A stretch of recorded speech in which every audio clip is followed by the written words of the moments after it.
കരിപ്പൂരിൽ വിമാനമിറങ്ങുന്ന കേന്ദ്ര ആഭ്യന്തരമന്ത്രി രാജ്നാഥ് സിംഗ് ഹെലികോപ്റ്റർ മാർഗമാകും തലശ്ശേരിയിലെത്തുക. 3:15 തലശ്ശേരി സ്റ്റേഡിയത്തിലോ കൂത്തുപറമ്പ് മുനിസിപ്പൽ സ്റ്റേഡിയത്തിലോ രാജ്നാഥ് സിംഗ് ഹെലികോപ്റ്റർ ഇറങ്ങും. തുടർന്ന് കഴിഞ്ഞ ദിവസം കതിരൂരിൽ കൊല്ലപ്പെട്ട RSS നേതാവ് മനോജിന്റെ വീട്ടിൽ രാജ്നാഥ് സിംഗ് സന്ദർശനം നടത്തും. പിന്നീട് കൂത്തുപറമ്പിൽ കൊല്ലപ്പെട്ട BMS പ്രവർത്തകൻ സുരേഷ് ബാബുവിന്റെ വീടും കേന്ദ്രമന്ത്രി സന്ദർശിക്കും.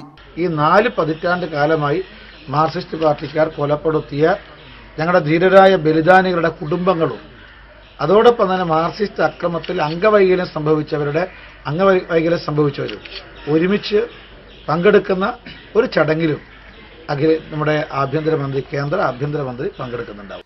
തലശ്ശേരി RSS കാര്യാലയത്തിൽ വെച്ചാവും രാജ്നാഥ് സിംഗ് രക്തസാക്ഷി കുടുംബാംഗങ്ങളെ കാണുക. BJPയുടെ സംസ്ഥാനത്തെ മുതിർന്ന നേതാക്കളെല്ലാം രാജ്നാഥ് സിംഗിനെ സ്വീകരിക്കാനെത്തും. DIG ദിനചന്ദ്ര Kashyap, Kannur SP, collector എന്നിവരുമായും കേന്ദ്ര ആഭ്യന്തരമന്ത്രി കൂടിക്കാഴ്ച നടത്തും. ഇതിനിടയിൽ CPM പാർട്ടി ഗ്രാമങ്ങളിലൂടെ BJP സംസ്ഥാന അധ്യക്ഷൻ V മുരളീധരനും PK കൃഷ്ണദാസും നടത്തിയ ജനശക്തി യാത്ര ഇന്നലെ കണ്ണൂരിൽ സമാപിച്ചു. തൊട്ടുപിന്നാലെ കേന്ദ്ര ആഭ്യന്തരമന്ത്രിയുടെ ജില്ലയിലെ സന്ദർശനം കൂടിയാകുമ്പോൾ ഇത് രാഷ്ട്രീയമായി തങ്ങൾക്ക് നേട്ടമാകുമെന്നാണ് BJPയുടെ കണക്കുകൂട്ടൽ. മീഡിയ 1 കണ്ണൂർ.